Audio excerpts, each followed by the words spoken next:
हरे कृष्ण। श्रीमद् भगवद गीता अध्याय 7 श्लोक नंबर 5। हिन आध्यात्मिक जगत में प्रवेश करण खां पहिरीं गुरु ऐं गौरंग खां कृपा जी याचना कंदे मंगलाचरण कंदासीं ताकि असां जेके कुछ पढ़ण वारा आहियूं उन जो असांखे पूरो लाभ प्राप्त थी सके। ऐं मंगलाचरण श्रीमद् भगवद गीता जीअं जो तीअं जे पेज नंबर 1 ते लिखियल आहे। जे अञा ताईं भगवत गीता न वरती आहे, जिन जे पास श्रीमद् भगवत गीता जीअं जो तीअं न आहे, उन्हनि सां हथ जोड़े रिक्वेस्ट आहे कि कृपया श्रीमद् भगवत गीता जीअं जो तीअं जेकी श्रील प्रभुपाद जी जे तात्पर्यनि सां लिखियल आहे, अव्हां सभिनि खे उहा अवश्य वठणु घुर्जे। छाकाणि त जेसि ताईं श्रीमद् भगवत गीता जीअं जो तीअं खे न पढ़ंदासीं, असां गीता जे रियल मक़सद खे न समझी सघंदासीं। तंहिं करे जंहिंजे पास गीता न आहे उन्हनि सां रिक्वेस्ट आहे कि गीता अवश्य वठो। जेकॾहिं तव्हां जे एरिया में गीता नथी मिले त असांखे हिकिड़ो मैसेज कयो, पंहिंजे घर जो एड्रेस ॾियो, असां अव्हांखे गीता घर ताईं पहुचाईंदासीं। लेकिन श्रीमद् भगवत गीता जीअं जो तीअं में ॾिसी करे तव्हां श्रीमद् भगवत गीता जे श्लोकनि खे पढ़ो। छाकाणि त ही भगवत गीता कोई अहिड़ो किताब न आहे जेको तव्हां ईअं बग़ैर कंहिं ध्यान जे, बग़ैर कंहिं शब्दनि खे ॾिसे पढ़ंदा त तव्हां समझी सघंदा। यह तव्हांजी सभ खां वॾी माण्हुनि जी ग़लती आहे। हर कंहिं एजुकेशन प्राप्त करण जे लाइ उन्हनि खे गुरु बि घुर्जे, बुक बि घुर्जे, शास्त्र बि घुर्जे, लेकिन गीता न त उन्हनि खे गीता सिखण जे लाइ कंहिं टीचर जी ज़रूरत हूंदी आहे ऐं न ई शास्त्रनि जी। बसि हलंदे फिरंदे कमु कंदे हिते हुते ॾिसंदे ध्यानु अलॻि अलॻि भिटकाईंदे उहे सम्झनि था त कि असां गीता समझी सघंदासीं। लेकिन जेकॾहिं भौतिक ज्ञान खे बि, जेको हिन संसार जो मेटेरियल ज्ञान आहे, उन्हनि खे सिखण जे लाइ बि असांखे टीचर जी ज़रूरत हूंदी आहे, बुक जी ज़रूरत हूंदी आहे, कंसंट्रेशन जी ज़रूरत हूंदी आहे। त असां कीअं था समझी सघूं कि श्रीमद् भगवत गीता जेको आध्यात्मिक ज्ञान आहे उनखे असां बग़ैर कंहिं महिनत जे सिखी सघंदासीं। तंहिं करे हिकु भेरो वरी रिक्वेस्ट आहे कि जंहिंजे पास गीता न आहे उहे अवश्य गीता वठो, ऐं जंहिंजे पास आहे उहे प्लीज़ गीता में ॾिसी करे इन श्लोकनि खे मुंहिंजे साथ साथ पढ़ण जो प्रयास कयो। अध्याय 7 श्लोक नंबर 5। भगवान श्री कृष्ण जे मुखारविंद मां निकतल इन्हनि अत्यंत ही पवित्र शब्दनि खे पढ़ण खां पहिरीं असां सभई मिली करे मंगलाचरण कंदासीं। ओम अज्ञानतिमिरन्दस्य ज्ञानाञ्जनशलाकया चक्षुरुन्मीलितं येन तस्मै श्रीगुरुवे नमः। श्रीचैतन्य मनोभीष्टं स्थापितं येन भूतले स्वयं रूप कदा मह्यं ददाति स्वपदान्तिकं। वन्देऽहं श्रीगुरुः श्रीयुतपदकमलं श्रीगुरुन् वैष्णवांश्च। श्रीरूपं साग्रजातं सकर्ण रघुनाथान् वितं तं सजीवं साद्वैतं सावधूतं परिजनसहितं कृष्ण चैतन्य देवं श्रीराधा कृष्ण पादा सहगण ललिता श्री विशाखान्वितांश्च। हे कृष्ण करुणा सिंधु दीनबंधु जगत्पते गोपेश गोपिका कांता श्री राधा कांत नमोस्तुते। तप्त कांचन गौरांगे राधे वृंदावनेश्वरी वृषभानुसुते देवी प्रणमामि हरिप्रिये। वाञ्छाकल्पतरुभ्यश्च कृपा सिन्धुभ्यैव पतितानां पावनेभ्यो वैष्णवेभ्यो नमो नमः। श्री कृष्ण चैतन्य प्रभु नित्यानंद श्री अद्वैत गदाधर शिवासदि गौर भक्तवृंद। हरे कृष्ण कृष्ण कृष्ण हरे हरे, हरे राम राम राम हरे हरे। ग्रंथराज श्रीमद् भगवत गीता मात जी अध्याय 7 जंहिंजो नालो आहे भगवत ज्ञान। श्लोक नंबर 5 इन्हनि अत्यंत ही पवित्र शब्दनि खे मूं सां गॾोगॾु उच्चारण करण जो प्रयास कयो। भगवान चवनि था,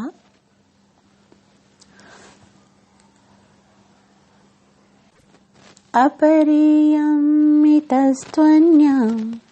प्रकृतिं विद्धि मे परां जीवभूतां महाबाहो ययेदं धार्यते जगत्। अपरियमितस्त्वन्यां प्रकृतिं विद्धि मे परां जीवभूतां महाबाहो ययेदं धार्यते जगत्। अपरियमितस्त्वन्यां प्रकृतिं विद्धि मे परां जीवभूतां महाबाहो ययेदं धार्यते जगत्। इन्हनि अत्यंत ही पवित्र शब्दनि जो मायने ॾिसो। अपरियम इतस्त्वन्याम, अपरे यानी अपरा, अपरा माना जड़ या घटि दर्जे जी। जीअं भगवान कल वारे श्लोक में श्लोक नंबर 4 में असांखे पंहिंजी अपर शक्ति जे बारे में ॿुधायो। भगवान चयो, भूमिरापो नलो वायु खं मनो बुद्धिरेव च अहंकार इति यं मे भिन्ना प्रकृतिरष्टधा। भिन्ना आहे, भगवान जो उहा भिन्ना आहे या अपरा आहे। ठीक है, अपरा जो मतलब छा आहे कि उन जे अंदर चेतना कोन आहे। जीअं कहिड़ियूं शयूं, पृथ्वी जल अग्नि वायु आकाश, इन सां बणियल जेकी हीअ भौतिक जगत, भौतिक शरीर आहे या भौतिक जगत कोई भी वस्तु आहे, उन में चेतना कोन आहे, है ना। उन में मन बुद्धि अहंकार हुजण जे बावजूद भी जेस ताईं आत्मा न हूंदी तेस ताईं चेतना न हूंदी, शऊर न हूंदो, है ना। तंहिं करे भगवान इन पंहिंजी जेकी चौथे श्लोक में जेके 8 शयूं ॿुधायूं आहिनि, पृथ्वी जल अग्नि वायु आकाश मन बुद्धि ऐं अहंकार, इनखे अपरा चयो आहे। अपरा माना घटि दर्जे वारी या जंहिंजे अंदर चेतना कोन आहे। ठीक, हाणे भगवान वरी चवनि था, अपरयम इतस्त्वन्याम, इहे जेकी मां तोखे ॿुधाई सा अपरा हुई, ऐं त्वन्याम, अन्या माना हिकिड़ी ॿी बि आहे। सा कहिड़ी आहे? प्रकृतिम विद्धि में पराम, उहा बि मुंहिंजी शक्ति आहे ऐं उहा कहिड़ी आहे? पराम आहे। पराम माना उहा चेतन आहे, उहा पराशक्ति आहे ऐं उहा मुंहिंजी जेकी शक्ति आहे सा श्रेष्ठ आहे, ऊचे दर्जे वारी आहे। त भगवान पंहिंजी विभिन्न शक्तियुनि जे बारे में ॿुधाए रहिया आहिनि न। जीअं मां तव्हांखे चयो कि हाणे भगवान पंहिंजे अलॻि अलॻि शक्तियुनि जे बारे में ॿुधाईंदा, त सभ खां पहिरीं भगवान हिकिड़े इन संसार में जेको जीव हूंदो आहे उन जे अंदर भगवान जी कहिड़ियूं कहिड़ियूं शक्तियूं आहिनि उन जे बारे में ॿुधाईंदा। हाणे सम्झो हिकिड़ो मनुष्य आहे, मनुष्य जे अंदर ही भौतिक शरीर भी आहे, ठीकु आहे, जेको भौतिक वस्तुअनि सां बणियल आहे, ऐं उन जे अंदर आत्मा भी आहे जेकी भगवान जो अंश आहे। हाणे भगवान इन्हनि सभिनि जे बारे में ॿुधाए रहिया आहिनि। कॾहिं कोई चवंदो भई भगवान गीता में इहे छा ॿुधायो आहे, अपराशक्ति पराशक्ति, असां छा कयूं इनखे सम्झी करे। लेकिन असां जीव जेके मनुष्य आहियूं सॼी संसार जे बारे में मालूमात हासिल कंदा आहियूं, हिन शइ में छा आहे, हिन कंट्री में छा आहे, हिन कंट्री में। पहिरीं असां पंहिंजो पाण खे त सम्झूं। भगवान चवे थो पहिरीं पंहिंजो पाण खे सम्झो, तव्हां जे अंदर छा आहे, तव्हां कंहिंसां बणिया आहियो, तव्हां जे अंदर कहिड़ियूं कहिड़ियूं क्वालिटीज़ आहिनि। त पहिरियों जेको भगवान ॿुधायो अपरा प्रकृति। अपरा प्रकृतिअ जा मुख्य 8 टाइप जी हूंदी आहे। जीअं भगवान चयो कि अष्टदा या 8 प्रकार जी मुंहिंजी अपरा प्रकृति हूंदी आहे। लेकिन हिननि 8 टाइप में भी ॿ जेके आहिनि, 2 अलॻि अलॻि टाइप्स आहिनि। छा आहिनि? अपरा प्रकृति में 5 शयूं भौतिक आहिनि, माना भौतिक आहिनि त सभई भौतिक ई आहिनि, मगर 5 उन मां स्थूल आहिनि ऐं 3 सूक्ष्म आहिनि। स्थूल शयूं कहिड़ियूं आहिनि? पृथ्वी जल अग्नि वायु आकाश, इहे स्थूल आहिनि, ऐं मन बुद्धि ऐं अहंकार इहे सूक्ष्म आहिनि। त ऐं वरी अॼु भॻवान चवनि था कि इन जे अलावा मुंहिंजी हिकिड़ी ॿी शक्ति आहे, पराशक्ति आहे। ऐं उहा शक्ति कहिड़ी आहे? भॻवान चवनि था कि अपरियम इतस्त्वन्याम प्रकृतिम विद्धि में परा जीव भूताम महाबाहो। और कहिड़ी आहे मुंहिंजी परा प्रकृति? जीव भूताम यानी आत्मा जेकी आहे, महाबाहो, हे महाबाहो, उहा आहे मुंहिंजी परा प्रकृति। कहिड़ी आहे? आत्मा। जीव भूताम, देहधारी जीवन, जेको जीवन आहे सो आहे। ऐं उहा छा कंदी आहे? उहा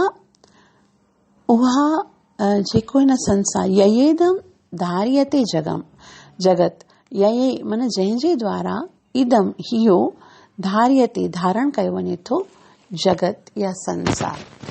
त जेकी आत्मा आहे, जॾहिं उहा शरीर जे अंदरि इंटर थींदी आहे तॾहिं जो जीव जेको आहे सो भोग भोगण जी कंडीशन में हूंदो आहे। सम्झ में आयो कि जेसि ताईं जीव जे अंदरि आत्मा कोन आहे, माना उन कोई बि अगरि प्रोडक्ट जेको बनायो वियो आहे उन में जेकॾहिं आत्मा कोन आहे त उहो भोग नथो करे सघे, है न। भले उन जे अंदरि शरीर अहिड़ो जहिड़ो हुजे, अखियूं बि हुजनि, नक, मुख, इंद्रिय सभु कुझु आहे, लेकिन अगरि उन जे अंदरि आत्मा कोन आहे त असांखे उनखे मतिलबु कुझु बि चेतना न हूंदी, शऊर न हूंदो। तंहिं करे भॻवान हिते पंहिंजी ॿिनि प्रकृतियुनि खे क्लियर करे थो। हिकिड़ी मुंहिंजी भौतिक प्रकृति आहे, भौतिक प्रकृतिअ में 2 शयूं आहिनि, 5 शयूं जेके आहिनि से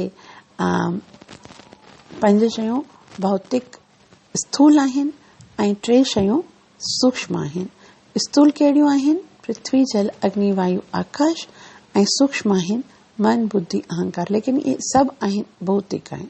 लेकिन हिकिड़ी मुंहिंजी आध्यात्मिक प्रकृति आहे।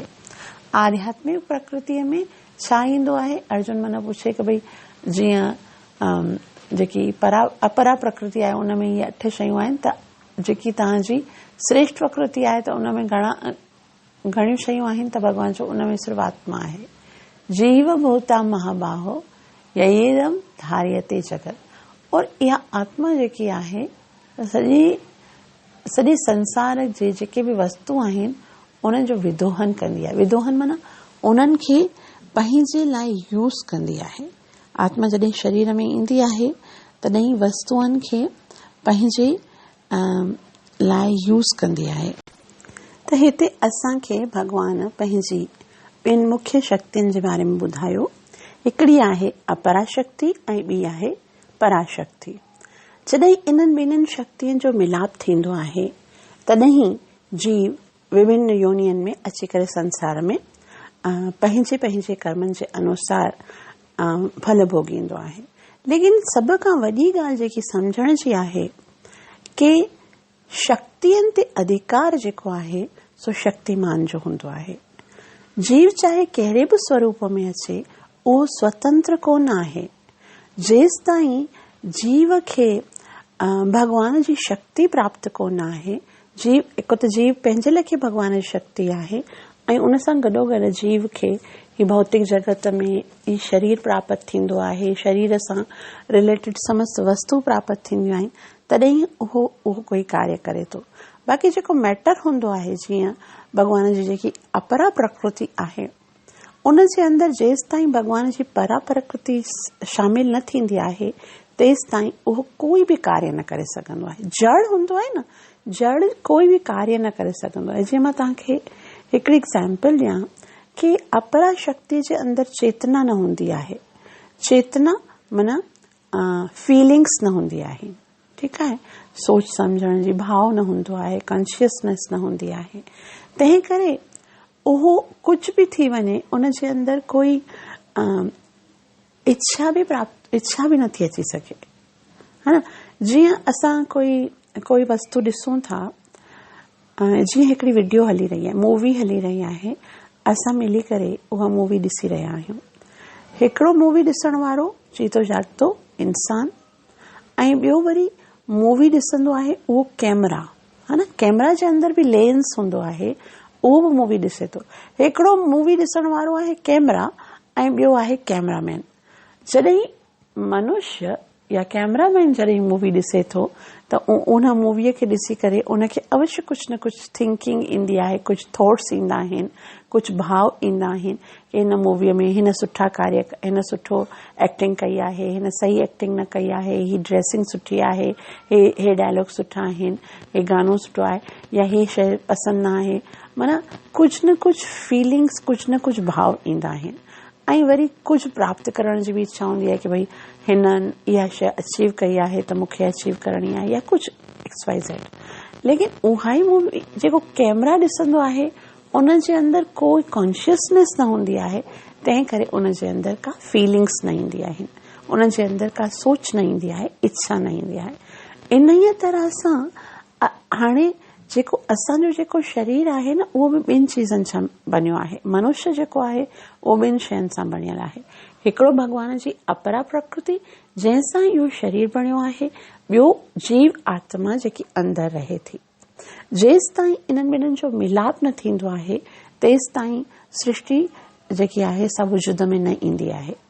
लेकिन हिते जेकी सभ खां वॾी ॻाल्हि भॻवान सम्झाइण चाहिनि था, उहो इहा सम्झाइण चाहिनि था त जेकी असांजे अंदरि इच्छाएं आहिनि, जेकी भावनाऊं आहिनि, जेकी आनंद भोगण जी जेकी अंदरि प्रवृत्ति आहे, सा आत्मा जी आहे, हा न। जीअं भगवान जेको आहे सो सचित आनंद आहे, उन ई तरह सां आत्मा जेको भगवान जो ई अंश आहे, भगवान जी शक्ति आहे, तंहिं करे उन जे अंदरि बि भोग करण जी इच्छा हूंदी आहे ऐं भोग करण जी प्रवृत्ति हूंदी आहे। लेकिन असांजी ग़लती इहा आहे कि असां सम्झूं था त इहा जेकी भोग करण जी, इंजॉयमेंट जी या ख़ुशि थियण जी जेकी इच्छा आहे सा असांजे शरीर जी आहे। जॾहिं त शरीर जी कोई इच्छा थींदी न, छाकाणि भॻवान शरीर खे भिन्ना प्रकृति चयो आहे। भिन्ना माना उन जे अंदरि जेकी क्वालिटीज़ आहिनि से मूं जहिड़ियूं न आहिनि। आत्मा जेकी आहे सा परा प्रकृति आहे, उन जे अंदरि जेकी क्वालिटीज़ आहिनि से भगवान जहिड़ियूं आहिनि। जीअं भगवान सच्चिद आनंद आहे त आत्मा बि सच्चिद आनंद भगवान जो अंश हुअण करे सच्चिद आनंद आहे ऐं आनंद जी प्राप्तिअ जी इच्छा करे थी। लेकिन उहा ग़लति तरीक़े सां करे थी, छाकाणि त अज्ञान जे कारण आत्मा पंहिंजो पाण खे भुलिजी वञे थी, पंहिंजी रियलिटी खे भुलिजी वञे थी ऐं पंहिंजो पाण खे न शरीर सम्झे थी ऐं शरीर खे ई आनंदित करे उहा ख़ुशि थियण जो प्रयास करे थी। इहा सभ खां वॾी बेवकूफ़ी आहे। जीव आत्मा शरीर खे ख़ुशि करण जे जे कार्य में एॾो व्यस्त थी वेंदी आहे कि उहा पंहिंजे पाण खे ख़ुशि करणु भुलिजी वेंदी आहे। ऐं आत्मा खे कीअं ख़ुशि कबो आहे? जीअं आत्मा भगवान जी शक्ति आहे त शक्ति तॾहिं ख़ुशि थी सघे थी जॾहिं उहा शक्तिमान खे ख़ुशि करे। जीअं असांजो अखियूं असांजी शक्ति, असांजा कन असांजी शक्ति, असांजो मुख असांजी शक्ति। लेकिन अगरि अखियूं इहे चाहिनि कि मूंखे ख़ुशि थियणो आहे, तंहिं करे अॼु जो भोजन असां खाईंदासीं, हा न।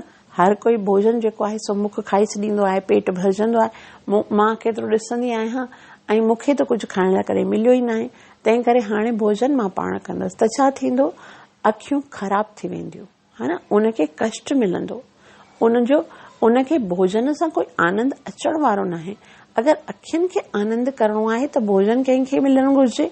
उन जेको शरीर आहे उनखे मिलणु घुरिजे। जॾहिं पेट में भोजन ईंदो तॾहिं अखियुनि खे बि आनंद मिलंदो, शरीर खे सॼे खे आनंद मिलंदो। उन ई तरह सां सेम उअं ई जॾहिं जीव आत्मा आनंदित थियणु चाहे थी त जीव आत्मा भोग करे आनंदित नथी थी सघे, बल्कि जीव आत्मा जॾहिं भगवान खे ख़ुशि कंदी, जॾहिं भगवान खे प्रसन्न कंदी, तॾहिं इनडायरेक्टली जीव आत्मा बि प्रसन्न थी वेंदी। त इन अत्यंत ही सुंदर जेके शब्द भगवान चया आहिनि, उन्हनि खे श्रीला प्रभुपाद जी पंहिंजे तात्पर्य में ॾाढे सुहिणे तरीक़े सां सम्झाईंदा।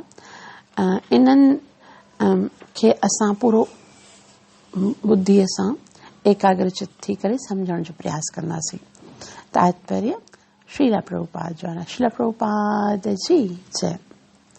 तर्जुमो ॾिसो, हे महाबाहो ताक़त वारा अर्जुन, शक्तियुनि खां सवाइ मुंहिंजी हिकु ॿी पराशक्ति आहे जेका अहिड़नि देहदारी जीवन सां भरी पई आहे जेके भौतिक संसार जे अपरा शक्तिअ जे साधन जो इस्तेमालु कनि था। यानी भगवान चए थो भई मुंहिंजी ॿी शक्ति आहे जेकी पराशक्ति आहे, जेकी देहदारी जीवन सां वरियल आहे। मतिलबु देहदारी जीव जेको आहिनि उहे जेके भौतिक संसार जे अपरा शक्ति जे साधन जो इस्तेमालु कंदा आहिनि। जॾहिं शरीर जे अंदरि आत्मा ईंदी आहे तॾहिं संसार खे जीव जेको आहे सो इस्तेमालु कंदो आहे। श्रीला प्रभुपाद की जय। श्रीला प्रभुपाद जी चवनि था, हिन श्लोक में साफ़ चयो वियो आहे त देहदारी जीव परमेश्वर जी परा प्रकृति यानी शक्ति आहे। हुन जे अपरा शक्ति पृथ्वी, जल, अग्नि, वायु, आकाश, मन, बुद्धि ऐं अहंकार जहिड़नि अलॻि अलॻि रूपनि में प्रकट थियल आहे। भौतिक प्रकृतिअ जा इहे ॿई रूप स्थूल ऐं सूक्ष्म। स्थूल कहिड़ा आहिनि?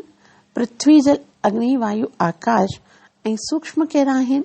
मन, बुद्धि ऐं अहंकार। भगवान जे अपरा शक्तिअ मां पैदा थिया आहिनि। इहे जेके ॿ जेके आहिनि स्थूल ऐं सूक्ष्म, उहे जेके आहिनि भगवान जी अपरा शक्ति आहिनि। जेके उन्हनि अपरा शक्तियुनि जो अनेक क़िस्मनि सां भोग कनि था उहे परमेश्वर जी पराशक्ति आहिनि। पराशक्ति माना जीव। ऐं इन पराशक्तिअ जे ई करे सारो भौतिक संसार कमु करे थो। अपरा प्रकृतिअ खे पंहिंजो पाण कार्य करण जी ताक़त कान आहे जेसिताईं के उनखे पराशक्ति हलाए नथी। शक्तियुनि ते अधिकार हमेशा शक्तिमान जो हूंदो आहे। इन करे सभई जीवदारी शक्ति सर्वशक्तिमान भगवान कृष्ण जे अधिकार हेठि रहनि था। हुननि जो स्वतंत्र को बि वजूद कोन आहे। उहे भगवान सां भरमेश ताक़त वारा कोन आहिनि जीअं केतिरा ई मूर्ख माण्हू सम्झंदा आहिनि। श्रीमद भागवतम 10.87.30 भगवान ऐं जीवदारियुनि जो फ़र्क़ु हिन रीति ॿुधायो वियो आहे। अपरिमिता ध्रुवास्तनु भृत्यो यदि सर्वगता तर्हि न शास्यतेति नियमो ध्रुवनेतरथा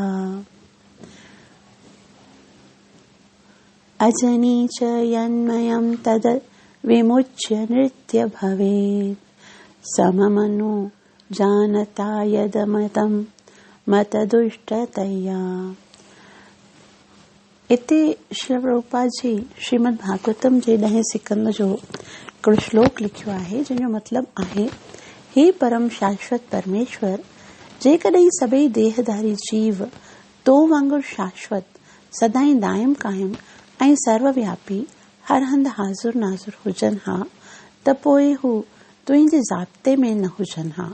पर जेकॾहिं उन्हनि जीवधारियुनि खे तुंहिंजी शक्तिअ जो सूक्ष्म रूप मञियो वञे थो त पोइ उहे सभई यकदम पंहिंजे अधिकार हेठि अची था वञनि, तुंहिंजे अधिकार हेठि अची था वञनि। इन करे असली मुक्ति जो मतिलबु आहे त जीवधारी तुंहिंजी शरण थियनि ऐं शरणागति थियण सां हू ख़ुशि रहंदा। जॾहिं हू अहिड़ी हालत खे रसंदा तॾहिं हू पाण बि नियंता यानी परा प्रकृतिअ ते ज़ाब्ते वारा थींदा। इन करे थोरे ज्ञान वारा उहे माण्हू जेके अद्वैतवाद जा हिमायती आहिनि ऐं इन सिद्धांत जो प्रचार कनि था त जीव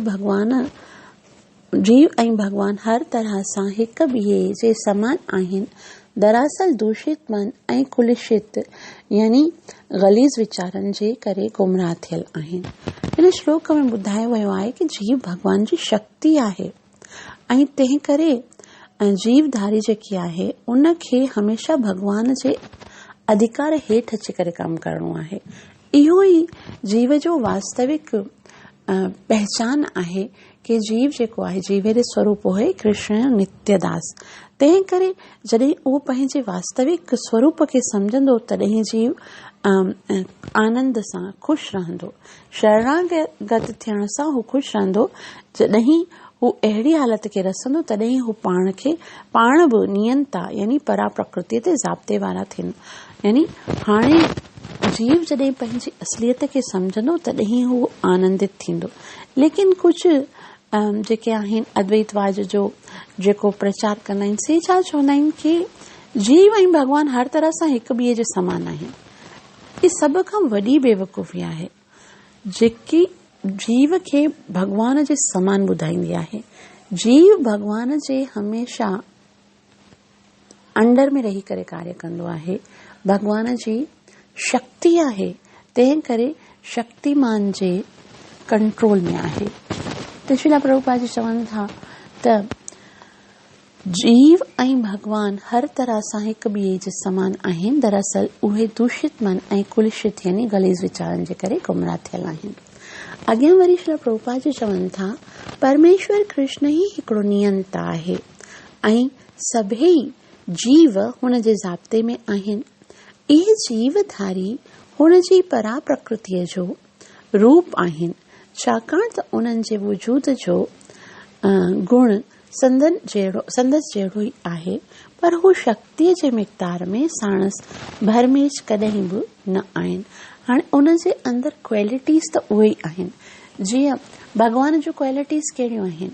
भॻवान परम सुंदर आहे, परम ज्ञानी आहिनि, भॻवान परम शक्तिमान आहिनि, भॻवान परम फेमस आहिनि, भॻवान परम वैरागी आहिनि। त इहे थोड़ियूं क्वालिटीज़ जीव जे अंदरि बि आहिनि। जीव जेको हूंदो आहे उहो बि सुंदर आहे, ज्ञान आहे, ताक़त आहे, शक्ति आहे, कुझु वैराग्य आहे, कुझु फेमस आहे, लेकिन उहो कुझु थोड़ो सो उन जे अंदरि आहे।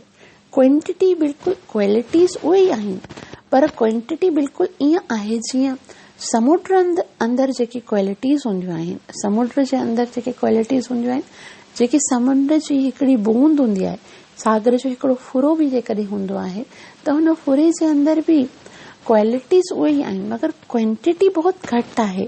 तंहिं करे असां नथा चई सघूं कि सागर ऐं उन जो जेको बूंद आहे सो हिक जेतिरी उहे ॿई हिक जेतिरा आहिनि। न सागर जो बूंद जेको हूंदो आहे उहो त हिकु रेगिस्तान में जेकॾहिं असां जीअं कोई तवो हूंदो आहे, तवे जे मथां जेकॾहिं असां हिकिड़ी बूंद रखंदासीं त उहो तवे जे मथां अची करे भिन भिन करे ख़तम थी वेंदी है न। लेकिन उहो ई तवो जेकॾहिं समुद्र में विझूं, है न, अगरि तवो गरम आहे उनखे समुद्र में विझूं त तवो न जाने किथे गुम थी वेंदो, उहो मिलंदो ई न, है न। लेकिन बूंद अगरि उन गरम तवे जे मथां ईंदी त बूंद गुम थी वेंदी। त हिते श्री प्रभुपाद जी छा था चवनि त उहे जीवधारी हुन जे परा शक्तिअ रूप आहिनि, छाकाणि त उन्हनि जे वजूद जो गुण संदसि जहिड़ो ई आहे, पर हू शक्तिअ जे मिक़दार में साणस मिर्च कॾहिं बि न आहिनि। सूक्ष्म ऐं स्थूल अपरा शक्तियुनि जो उपयोग कंदे पराशक्ति रूप जीव भौतिक पदार्थनि जे माया जे करे पंहिंजे असली आध्यात्मिक रूप ऐं ज्ञान खे विसारे छॾनि था। हाणे श्री प्रभुपाद जी ॿुधाइनि था कि जीव आत्मा आध्यात्मिक आहे ऐं हीउ शरीर जेको आहे सो भौतिक आहे। लेकिन जॾहिं जीव आत्मा इन भौतिक शरीर में ईंदी आहे तॾहिं भौतिक पदार्थनि जे माया जे करे, संसार में माया आहे, इन करे पंहिंजे आध्यात्मिक जेको असली रूप आहे ऐं ज्ञान, छा ज्ञान आहे त मां भॻवान जो दास आहियां, उनखे विसारे छॾींदी आहे। वेसर जीव मथां भौतिक पदार्थनि जे असर आहे, पर जॾहिं जीव इन भौतिक माया जे असर खां छुटकारो पाए थो तॾहिं उन हालत ते पहुचे थो जंहिंखे मुक्ति चयो वञे थो। हाणे ॾिसो, मुक्ति खे श्री प्रभुपाद जी केतिरो सरल ॿुधायो आहे कि इहा वेसर जीव मथां भौतिक पदार्थनि जे असर करे आहे, पर जॾहिं जीव इन भौतिक माया जे असर खां छुटकारो पाए थो। छा माया आहे? पंहिंजो पाण खे भुलिजी विया आहियूं त मां ही शरीर न आहियां, मां आत्मा आहियां, मां भॻवान जो अंश आहियां।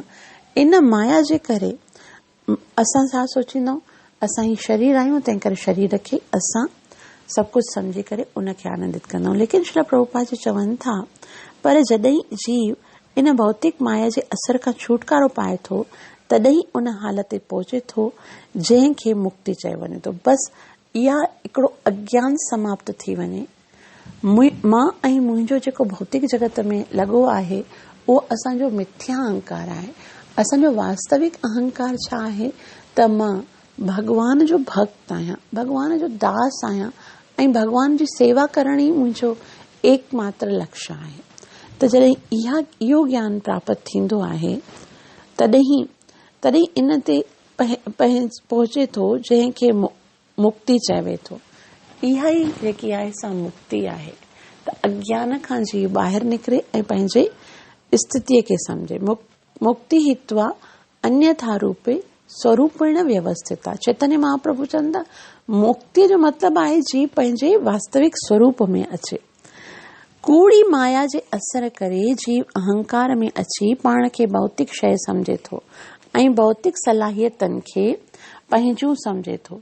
पर जॾहिं हू भौतिक विषयनि जे वीचारनि खां जंहिंमें भॻवान सां पंहिंजे तमसील करणु अची वञे थो छुटकारो पाए थो, तॾहिं हू पंहिंजे असली हालत खे महसूस करे थो।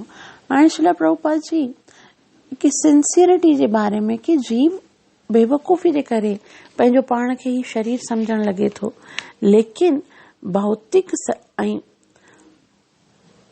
कूड़े माया जे असर करे जीव अहंकार में अची पाण खे भौतिक शइ सम्झे थो।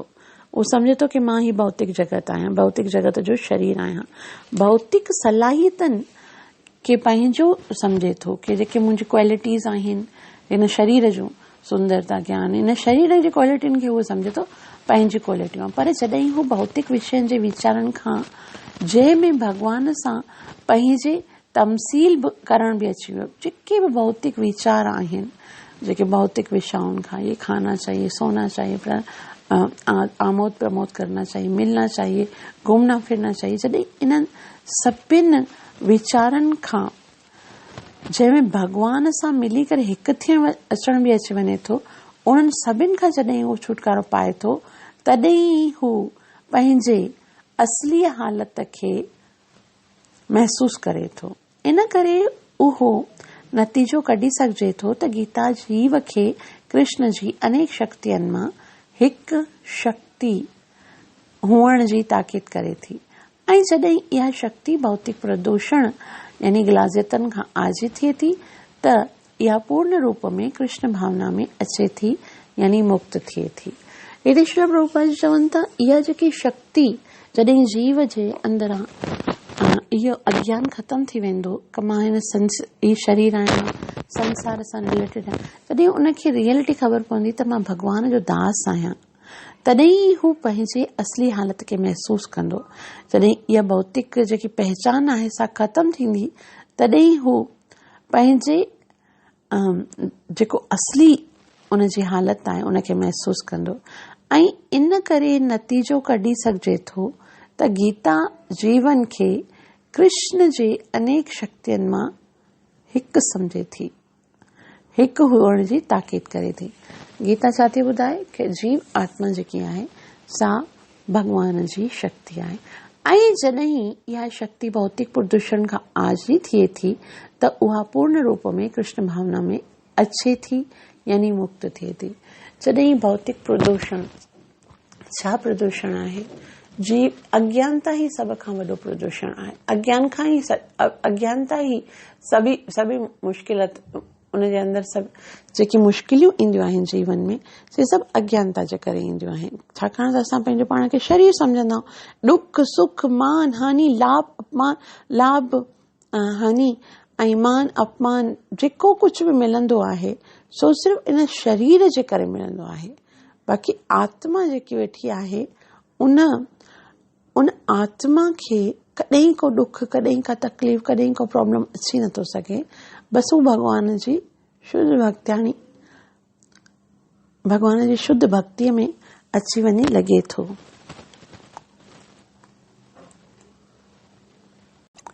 त हिते अंत में श्री प्रभुपाद जी ॾाढी सुहिणी ॻाल्हि ॿुधाई आहे त त गीता जीव खे कृष्ण जी अनेक शक्तियुनि मां फ़क़ति हिकु शक्ति हुअण जी ताईद करे थी। जीव छा आहे? भॻवान जी अनेक शक्तियुनि मां हिकु शक्ति आहे। ऐं जॾहिं इहा शक्ति भौतिक प्रदूषण खां आजी थिए थी, यानी पंहिंजो पाण खे स्वतंत्र सम्झणु छॾे थी या पंहिंजो पाण जी रियल स्थितीअ खे सम्झे थी, त इहा पूर्ण रूप में कृष्ण भावना में अचे थी, यानी मुक्त थिए थी। तॾहिं उहा कृष्ण खे पंहिंजो वास्तविक लक्ष्य सम्झे थी ऐं कृष्ण जी भक्ति करे, कृष्ण जी सेवा करे, पंहिंजे इन बंधन खां, बंधन छा आहे? बंधन इहो ई आहे कि असां संसार में अची करे संसार जी आसक्तिअ जे करे भॻवान खे विसारे छॾियो आहे ऐं इहा बंधन आहे। ऐं जॾहिं असां कृष्ण कॉन्शियसनेस में अची वेंदा आहियूं ऐं कृष्ण सां पंहिंजे संबंध खे सम्झी वेंदा आहियूं ऐं कृष्ण भक्ति कंदा आहियूं, तॾहिं असां मुक्त थींदा आहियूं। त इते भॻवान जूं ॿ जेके क्वालिटीज़, जेके पराशक्ति ऐं अपराशक्ति, भॻवान जूं जेके ॿ शक्तियूं आहिनि, इते असांखे ॿुधाए वियो आहिनि। वास्तव में वक़्तु असांखे इन शक्तियुनि खे ॼाणणु ॾाढो महा आवश्यक आहे, छाकाणि त इहे जेकी भॻवान जी शक्ति आहे, परा ऐं अपरा, इन्हनि सां ई बणिजी करे मिली करे असां बणिया आहियूं। हिन संसार जी हर हिकु वस्तु इन्हनि ॿिनि शक्तियुनि सां मिली करे बणी आहे ऐं उहे ॿ शक्तियूं कहिड़ियूं आहिनि? पराशक्ति ऐं अपराशक्ति। इहे ॿई शक्तियूं कंहिंजूं आहिनि? इहे ॿई भॻवान जूं शक्तियूं आहिनि। ऐं इन खां अलावा संसार में बि का बि वस्तु कोन्हे जेकी इन्हनि ॿिनि शक्तियुनि जे इस्तेमालु थियण खां सवाइ बणी हुजे। सभई वस्तु जेके आहिनि, चाहे उहे माना लिविंग आहिनि या नॉन लिविंग आहिनि, संसार में जेको कुझु बि ॾिसण में अचे थो, इहो इन्हनि ॿिनि शक्तियुनि जो मिलाप आहे। उनखे असां नेक्स्ट श्लोक, जेको श्लोक नंबर 6 आहे, भॻवान ॾाढी सुंदर रीति सां उन जे विषय में ॿुधाईंदा कि हर हिकु वस्तु इन्हनि ॿिनि शक्तियुनि सां मिली करे बणी आहे ऐं हर हिकु वस्तुअ जो जेको वास्तविक भोक्ता आहे, हर हिकु वस्तुअ जो स्वामी जेको आहे, उन जी उत्पत्ति ऐं प्रलय करण वारो जेको आहे, सो भॻवान श्री कृष्ण आहे। तव्हां सभिनि जा लख थोड़ा जो एतिरो प्रेम सां ॿुधो अथव। कृपया मुंहिंजे लाइ प्रार्थना अवश्य कजो त मां पंहिंजी सेवा ऐं साधना खे चङीअ तरीक़े सां करे सघां। हरे कृष्ण।